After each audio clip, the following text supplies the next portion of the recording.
Hello Brovers, di video kali ini kita bakal bahas bocoran dari My Time to Shine Hello terkait dengan sosok Dwayne Johnson yang bakal diincar sama Marvel Studios buat peranin salah satu karakter yang nanti bakalan jadi big villain-nya Mutant Saga. Siapa dia? Iguzo, welcome back to Clip on X Breakdown.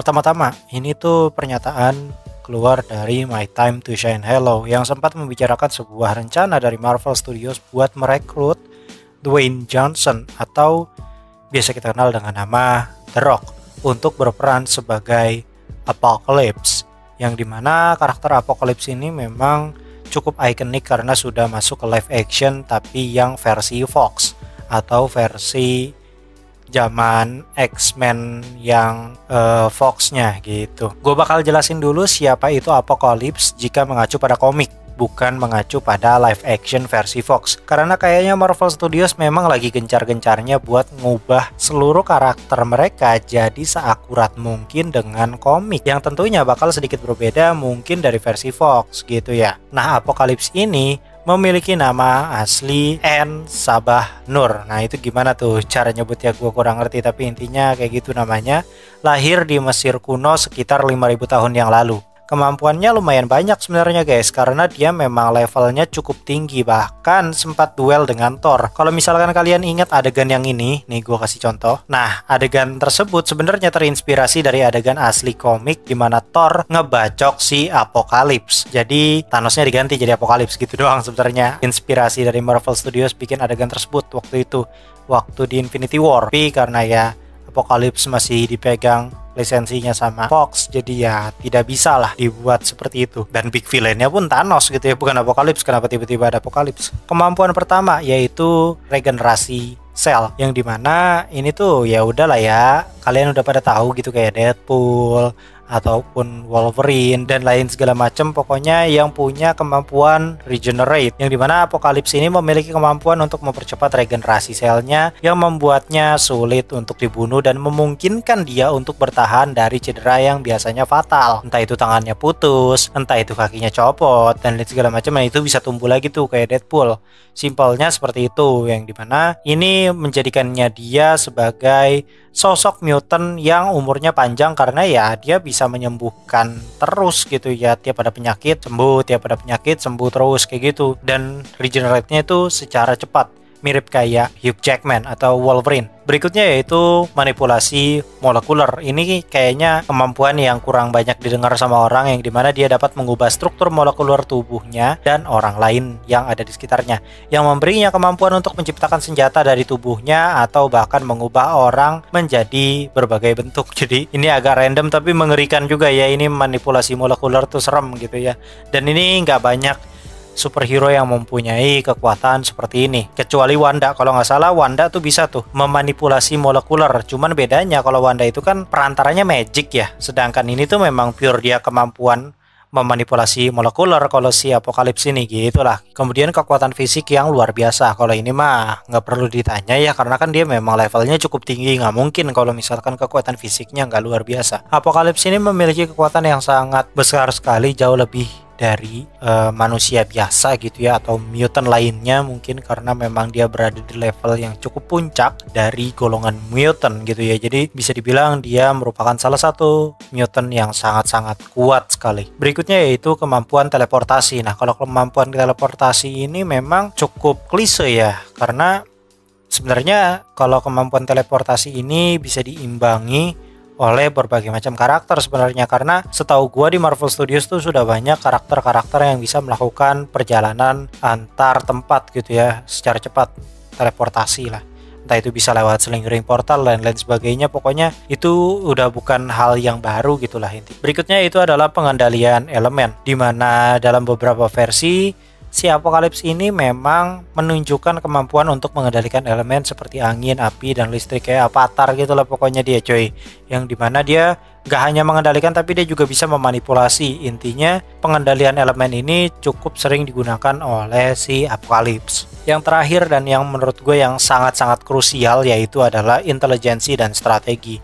Yes, Apokalips nggak getol atau gede tolol gitu, dia beneran jago cuy, dia beneran pinter, beneran filosofis, yang dimana Apokalips sendiri adalah seorang strategis ulung dan memiliki pengetahuan yang mendalam tentang teknologi serta sains, yang membuatnya akhirnya menjadi ancaman yang sangat berbahaya gitu ya, karena udah mah kuat, overpower, bisa sembuh sendiri atau punya regenerate, dan pinter gitu, jago ngatur strategi. Jadi ini sangat-sangat mematikan gitu ya, yang dimana ini akhirnya berhubungan dengan sifat asli dari si Apokalips ini. Jadi buat kalian yang nggak tahu, Apokalips ini ternyata menganut sebuah filosofi yang bernama survival of the fittest. Gimana ya nyebutnya tuh, kalian koreksi sendiri ya di kolom komentar, yang dimana pemikiran filosofis ini hanya mencakup bahwa yang ada di pikiran dia itu adalah yang terkuat yang pantas bertahan hidup, simpelnya kayak gitu doang sih. Tapi ya menurut gue ini sangat dalam dan sangat ngeri gitu ya, karena dia bisa mengeliminasi siapapun kalau memang bagi dia itu beban gitu. Dan itu berlaku pada siapapun, legit siapapun. Kalaupun temennya dia merasa bahwa temennya itu beban, di end langsung di dead boy. Di sini pun dia juga dibuktikan seringkali memanipulasi dan mengendalikan orang lain untuk mencapai tujuannya. Ya sifatnya kayak Dr. Doom, mirip-mirip gitu ya, Machiavellianism apa kalau nggak salah disebutnya, yang dimana memang dia suka menggerakkan seseorang sebagai pionnya, intinya gitu, nggak mau tangannya kotor lah sih. Berikutnya yaitu kelemahannya ya sebenarnya nggak jauh-jauh dari sifat sih, cuman yang utama yaitu dia punya yang namanya ketergantungan pada energi. Jadi meskipun kuat, Apokalips ini kadang-kadang ya memang memerlukan energi dari sumber luar untuk mempertahankan kekuatannya dalam bentuk tertentu. Itu sebabnya karena konsumsinya mungkin banyak, demand-nya juga banyak, akhirnya dia jadi ketergantungan. Intinya seperti itu. Berikutnya yaitu keterkaitan emosional. Kalau ini kayaknya berkaitan dengan sifatnya yang tadi yang menganut filosofis tadi itu ya, yang dimana beberapa versi memang menampilkan bahwa dia itu bisa dipengaruhi oleh hubungan emosionalnya dengan orang lain. Berikutnya yaitu adalah vulnerabilitas terhadap teknologi. Dalam beberapa komik, teknologi tertentu bisa menjadi ancaman bagi Apokalips, terutama yang bisa merusak atau menetralkan kemampuannya. Jadi sebenarnya kemampuan terbesarnya itu adalah ketika dia diubah jadi orang lagi gitu. Dirubah jadi orang normal lagi gitu, jadi bukan mutant. Itu ya bahaya lah, dia bisa mati kapanpun gitu. Dan itu kayaknya yang paling ditakutkan dia, karena kan di satu sisi dia punya ketergantungan pada energi, yang dimana berarti dia sangat-sangat butuh kekuatan dia itu ada di dalam tubuh dia. Kalau misalkan dia jadi orang lagi, kayaknya dia bakal takut setengah mampus lah, intinya begitu. Kesimpulan yang gue dapatkan dari beberapa penjelasan terkait dengan Apokalips yang bersumber dari beberapa komik yang tadi gue sampaikan itu ya, cuman gue ngerangkumnya dari pihak fandom, itu kesimpulannya adalah Apokalips adalah karakter yang menurut gue sangat kompleks dengan berbagai macam kemampuan yang membuatnya menjadi salah satu ancaman terbesar bagi X-Men dan dunia mutant, mengingat memang setelah Multiverse Saga ini kayaknya memang ke arah mutant, yaitu Mutant Saga mungkin secara keseluruhan memang kayaknya nggak cocok dengan The Rock gitu ya, yang performa aktingnya dari tiap film ke film lain gitu ya selalu sama gitu cuy. Ya gimana ya, maksud gue kayaknya kurang cocok aja, karena ini karakter yang complicated banget dan karakter yang sangat-sangat menonjolkan sifat dan juga ekspresif banget.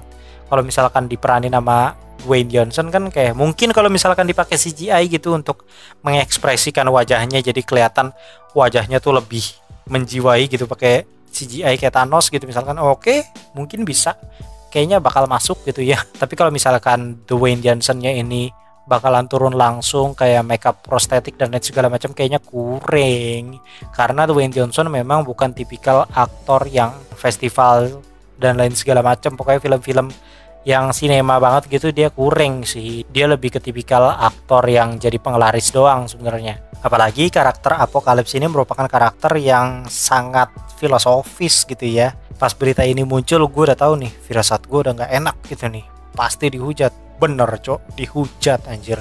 Kalau kalian merasa netizen Indo itu udah dajal banget gitu ya mulutnya, bro percayalah bacotan netizen Twitter Amerika ataupun Reddit itu lebih tajam lagi, mampus.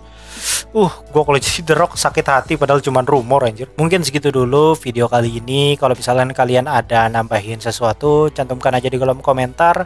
Dan juga jangan lupa subscribe, like video ini, dan kalau misalkan subscribe ya tentunya harus aktifkan loncengnya supaya ada notifikasi ketika video gua baru di-upload gitu ya, biar kalian gak ketinggalan berita terbaru terkait dengan Marvel Studios DC Studios dan juga beberapa franchise lainnya yang kebetulan lagi hype gitu ya dan berpotensi menjadi rumor yang cukup besar, kita bahas di sini. Gue Cliponex pamit undur diri, and I'll come see you next time.